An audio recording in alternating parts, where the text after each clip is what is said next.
Hello there, old and new friends. It's your friendly neighborhood sunshine squirrel. Welcome back to the channel where we are living life in the sun. And oh my goodness, guys, I can't believe that it has officially been a year since I began practicing veterinary medicine. It's been a really interesting experience, starting to work during the pandemic, and there's been a lot of ups and downs, but all in all, it's just been an amazing first year out in practice. And I wanted to share with you guys some things that I've learned over this year and some areas that I'm growing. This video is not meant in any way to seem as if I've arrived. I still have so much to learn, and I'm learning every day. But I just wanted to provide a little bit of some insights out there. I know a couple of you will be graduating very soon in May, so you're going to be spreading those veterinary wings and flying and beginning your first year out in clinical practice. And so I wanted to give you guys just some tips and just some life lessons that I've learned that applied to veterinary medicine, human medicine, just life in general. So let's get into it. All right, guys, so the first lesson that I've learned is that people are important. Now, in my line of work in veterinary medicine, my patients can't tell me when they're not feeling well. So I rely very heavily upon the client being able to tell me what's going on. And so a big part of my job is being able to listen.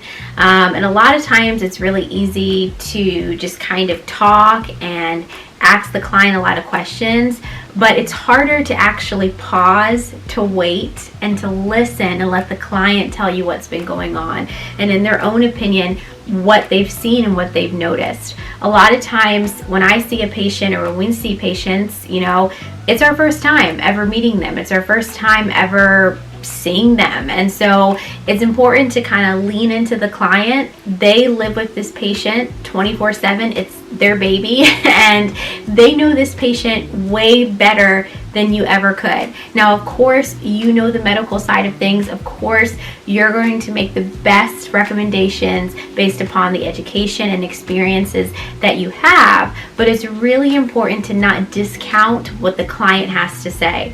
Along with people being important, it's also important to value your staff.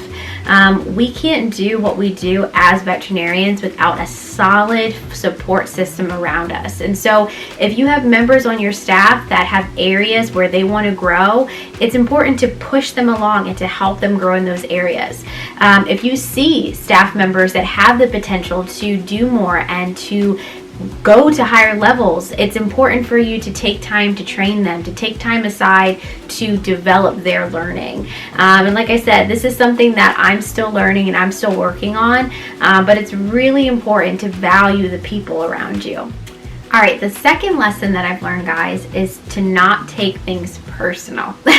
So once again, with being a veterinarian, a lot of times we're making suggestions to our clients of things that we know and things that we've learned and that we've seen, but it may be the first time that your clients ever heard of this before, or that someone's ever told them this.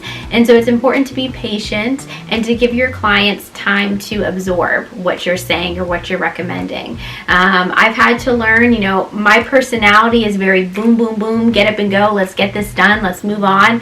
But I've had to learn that a lot of times, if you're asking a client to change like their whole routine or their pet's routine, or let's say that you're seeing a pet and they're overweight and you're making recommendations on the diet, on how to cut out treats and things like that.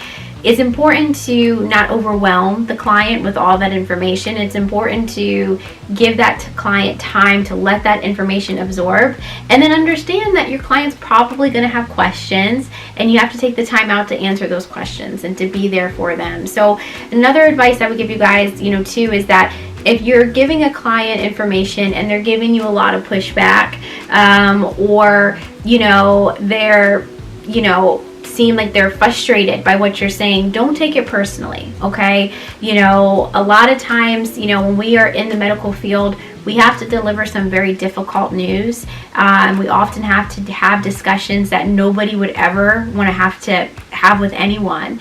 And it's important to remember that oftentimes the frustration and the anger that you're seeing is truly not at you, but at the situation or at what's going on with the pet. So learn to brush it off and learn to move on. All right, the next lesson that I've learned is to not take work home with you. Now I'm not talking about like your textbooks or your cases. I'm talking about if you have situations at work that are frustrating or that you're just like, oh, this is so annoying. Don't sit there and when you come home to your family or your friends, every time they see you or every time you hang out, just dish about work and just unload and unbear your heart about work. Understand that, of course, you should have people in your lives and someone in your life that you can vent to and that you can, seek counseling from and talk things over to. But something that I've noticed for myself is that if I'm at work all day and then I come home and I'm spending time with my family and then I just talk about work all night, then it's like I never left. I'm still there. I'm still reliving all of those things that happened during the day. So I would say, if you come home from work and you need to talk something over, talk it over, but then say, okay, we're not going to talk about work anymore tonight. We're going to watch a movie. We're going to eat our favorite dinner. We're going to exercise. We're going to do whatever it is that brings you joy. But just don't let yourself get into the place where all you do is talk about work, whether it's good or bad. Make sure to have boundaries and to have time in your life where you separate yourself from work. Because at the end of the day, who you are as a person has nothing to do with work, has nothing to do with your career. You are a person, a human being, an individual before you are ever a veterinarian, a doctor. So the next piece of advice that I would give you is to take a break. So for myself, I know this first year of working, a lot of times I just want to power through the day, and my goal is that I just want to make sure that I'm getting done the things I need to get done, that my clients are getting out on a timely basis, and I often don't take a minute to just pause and just go take a water break, go stretch your legs, go eat a granola bar, just take a minute to not be thinking about work. So I would say that this is a lesson that I'm still learning. My type A personality is very much, the to-do list. But I am learning to take breaks, and I would really encourage you to make sure that no matter what job that you're in, that you take time to take a breather, take a mental health pause. It really does help you to be able to focus on what you're doing. And then when you come back from that break, come back even stronger than when you first started it. And then the last lesson that I've learned from my first year out in practice is that I cannot fix the world. And I know that may sound a little glass half empty, but it's the truth. In the veterinary field, we do see quite a bit of compassion fatigue, and it's basically the concept that a veterinarian or a veterinary technician begins to kind of take on all of the cases and all of the pets and wanting to figure out how they can fix everything. And the truth of the matter is you can't fix everything. Our job as veterinarians is to be there for our clients, and with whatever decision that they choose to go down. We are supposed to always be an advocate for the pet and to make the best medical advice based upon, once again, what we've learned and from experience.